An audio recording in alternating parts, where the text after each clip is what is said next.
হ্যাঁ, আমি একজন মুসলিম বিরোধী আর আমি একজন হিন্দু বিরোধী। কেন জানেন? আপনারা যে এই চিত্রটা দেখলেন না, এই চিত্রটা হলো মুর্শিদাবাদের সুতির যুবক, যার নাম জুয়েল রানা। বয়স মাত্র 19 বছর। উড়িষ্যায় রাজমিস্ত্রির শ্রমিকের কাজ করে। তাকে কিছু উন্মত্ত যুবক, হিন্দু জঙ্গি, যখন এই জুয়েল রানা কাজ শেষে নিজের ঘরে, নিজের রুমে ছিল, সেই মুহূর্তে কিছু উন্মত্ত হিন্দু যুবক সেখানে প্রবেশ করে এবং তাকে পিটিয়ে হত্যা করে। তার অপরাধ কি ছিল জানেন? অপরাধ ছিল সে বাংলায় কথা বলতো, এবং যখন সে বাংলায় কথা বলতো তাকে বাংলাদেশি সন্দেহ করেছে, তাকে জয় শ্রীরাম ধ্বনি দেওয়ার জন্য বাধ্য করা হয়েছিল। কিন্তু যখন সে জয় শ্রীরাম বলতে নারাজ বা বারণ করে দেয়, তারপরেই তার উপর চলে অকথ্য অত্যাচার, অকথ্য যন্ত্রণা। আর সেখানেই সেই মারের চোটে সেখানেই অন স্পট এই জুয়েল রানার মৃত্যু হয়। তার সঙ্গে দুজন ছিল যাদেরকেও বেধড়ক মারধর করা হয়, তারা এই মুহূর্তে চিকিৎসাধীন রয়েছে। আর আপনারা যে দৃশ্যটা দেখলেন, সেই দৃশ্যটা হলো আজকে এই জুয়েল রানার মৃতদেহ তার বাড়িতে নিয়ে আসা হয়েছে জানাজার উদ্দেশ্যে, শেষ কৃত্যের জন্য। আর সেখানকার পরিবেশ, সেখানকার মানুষের যে দুঃখ, যন্ত্রণা, ব্যথা, বেদনা আপনারা দেখতে পেলেন। আমি এখানেই বলছি যে আমি সেই সমস্ত হিন্দুর বিরোধী, আমি সেই সমস্ত মৌলবাদের বিরোধী, আমি সেই সমস্ত হিন্দু জঙ্গির বিরোধী। আর আমি কোন মুসলিম বিরোধী জানেন? যারা ওই বাংলাদেশে দীপু দাসকে একটা মিথ্যা এলিগেশন লাগিয়ে, ধর্মীয় অবমাননার তকমা লাগিয়ে, যাকে ঝুলিয়ে মেরেছে, যার শরীরের মধ্যে আগুন লাগিয়ে দিয়ে মেরেছে, অকথ্য যন্ত্রণা। সেই যন্ত্রণার মানে নিন্দার কোনো ভাষা নেই। আমরা যদি নিন্দা করতে যাই, আমাদের একটা কথাই মনে পড়ে, সেই মধ্যযুগীয় বর্বরতার কথা। মানুষ কি এরকম হতে পারে? মানুষ কি এরকম নির্মম হতে পারে? দীপু দাসের হত্যাকারীদের ধিক্কার জানানোর আমাদের কাছে কোনো ভাষা নেই। আমি সেই সমস্ত মৌলবাদের বিরোধী। আপনারা জানেন যে ঠিক যেরকম দীপু দাসের পরিবার ছিল, দীপু দাসের মৃত্যুতে আমরা প্রত্যেকেই শোকাহত, আমরা প্রত্যেকেই সেই ঘটনার তীব্র নিন্দা করছি।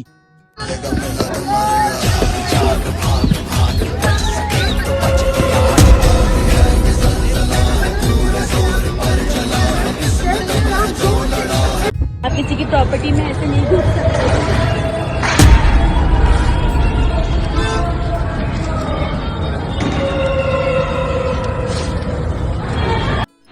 আজকে পশ্চিমবঙ্গের পরিস্থিতি যদি আপনারা দেখেন, পশ্চিমবঙ্গেও কিন্তু দীপু দাসের মৃত্যু নিয়ে ধিক্কার জানানোর সাথে সাথে কিছু রাজনৈতিক দল ঘোলা জলে মাছ ধরতে রাজনীতি করতে নেমেছে।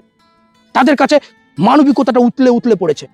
কিন্তু এরই মধ্যে যখন আমাদের কাছে চিত্র ভেসে উঠে, তখন তাদের দোগলাপন্থীর যে মনোভাব, তাদের যে দোগলাপন্থা, সেই মুখোশটা খুলে যায়। বাংলাদেশে দীপু দাসকে হত্যা করা হয়েছে, আমরা সেই ঘটনার তীব্র নিন্দা, ধিক্কার জানাচ্ছি। যারা এই ধরনের অপকর্ম করেছে, সেই মৌলবাদকে আমরা ধিক্কার জানাই। কিন্তু যদি দীপু দাসের প্রতি আমাদের মায়া, দরদ থাকে, মানবিকতা আমাদের জেগে ওঠে, তাহলে আমাদের ভারতের ঘটনাগুলোতে আমরা নিশ্চুপ কেন? কেন সেই প্রতিবাদ আজকে নেই? কেন সেই মানবিকতার সেই উচ্ছ্বাস, সেই জোয়ার আজকে কেন দেখা যাচ্ছে না? আমাদের মুর্শিদাবাদের বাঙালি যুবক উড়িষ্যায় রাজমিস্ত্রি কাজ করতে গেছিল দুটো পয়সা ইনকামের জন্য, দুটো পয়সা কামিয়ে তার পরিবারের মুখে দুটো অন্ন তুলে দেওয়ার উদ্দেশ্যে।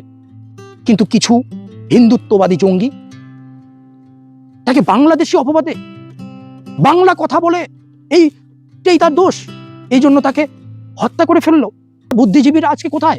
কেন সেই প্রতিবাদের জোয়ার নেই? কেন যখন বাংলাদেশে কাউকে হত্যা করা হয়, তখন কলকাতার মধ্যে সেই প্রতিবাদের জোয়ার দেখা যায়, প্রতিবাদের সেই উচ্ছ্বাস দেখা যায়। কিন্তু আজকে যখন জুয়েল রানা 19 বছরের একটা তরতাজা প্রাণকে কেড়ে নেওয়া হলো, কোথায় সেই বুদ্ধিজীবী? কোথায় সেই রাজনীতিবিদরা? কেন নেই? একটা কথা আছে বন্ধুরা, এই কথাটা একটু দৃষ্টিকটু বা শ্রুতিকটু মনে হয়, যে বাড়ির বউ ছেঁড়া কাপড় পরে ঘুরে, তার হয়তো সেই ছেঁড়া কাপড়ের আড়ালে পরপুরুষটা তার শরীর দেখতে পায়। কিন্তু আমরা পরকিয়া করে অন্যের বউকে বেনারসি শাড়ি দেই, এটা আমারই তৈরি করা কথা। এটা কিরকম মানবিকতা বলুন? আরো একটা কথা আমরা গ্রাম্য ভাষায় বলতাম, বাড়িতে নাই নুন, সাজিছে মিঠুন। আমরা বাংলাদেশের সেই মৌলবাদের সমালোচনা করছি, আমরা সেই বাংলাদেশের সেই মৌলবাদের বিরোধিতা করছি, তাহলে ভারতের সেই মৌলবাদের সমালোচনা কেন করছি না? আপনারা সম্প্রতি হয়তো খবর পেয়েছেন, আপনারা সম্প্রতি হয়তো দেখতে পেয়েছেন যে আসামেও, আসাম বিজেপি শাসিত রাজ্য, সেই আসামেও দুজন শ্রমিককে বাংলাদেশি তকমা দিয়ে হত্যা করা হয়েছে। আমাদের মধ্যে সেই মানবিকতা, সেই প্রতিবাদের জোয়ার দেখা যায়নি। কেন? সেটা বিজেপি শাসিত রাজ্য বলে। উড়িষ্যায় জুয়েল রানাকে হত্যা করা হলো জয় শ্রীরাম না বলার কারণে, বাংলা ভাষায় কথা বলার কারণে, বাংলাদেশি সন্দেহে। আমাদের মধ্যে সেই প্রতিবাদের জোয়ার নেই কেন? কেন নেই সেই মানবিকতার উচ্ছ্বাস? আপনারা হয়তো খবর পেয়েছেন ছত্তিশগড়ের শ্রমিক, একজন দলিত শ্রমিক রামনারায়ণ বাগেল, যাকে কেরলে আরএসএস এবং হিন্দুত্ববাদী জঙ্গিরা হত্যা করেছে বাংলাদেশি সন্দেহে। আমাদের মধ্যে সেই প্রতিবাদের জোয়ার নেই কেন? কেন আমাদের দেশটা আছে এরকম হয়ে গেল? আপনারা সম্প্রতি হয়তো কিছু ঘটনা দেখতে পেয়েছেন যে খ্রিস্টানরা তাদের যে সব থেকে ধর্মীয় বড় উৎসব, সেই উৎসব হচ্ছে 25শে ডিসেম্বর, ম্যারি ক্রিসমাস ডে। সেই ম্যারি ক্রিসমাস ডেতে কিছু উন্মত্ত হিন্দু, কিছু হিন্দু দাঙ্গাবাজ, মৌলবাদীরা সেই খ্রিস্টানদের উপাসনাগারে প্রবেশ করছে, সেখানে হনুমান চল্লিশা পাঠ করছে, খ্রিস্টানদের ধর্মীয় অনুষ্ঠানে হাঙ্গামা করছে, ভাঙচুর করছে।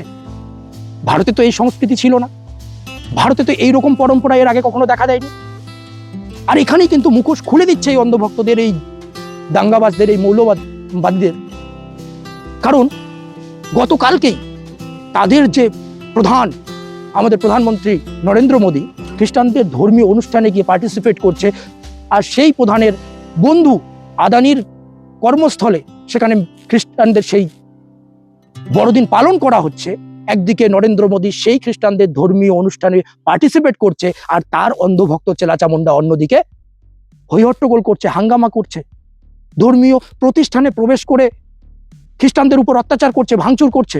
এটা কিরকম দোগলাপন্থী তোমাদের?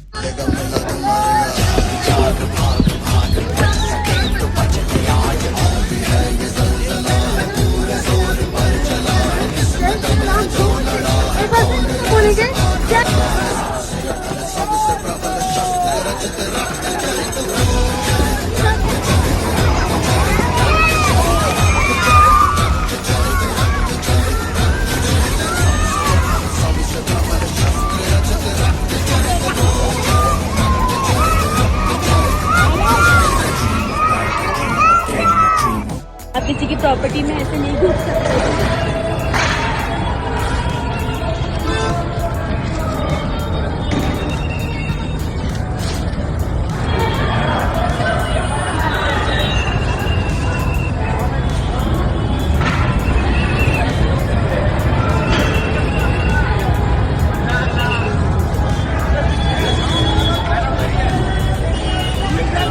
বোকা বানানো হচ্ছে না তো?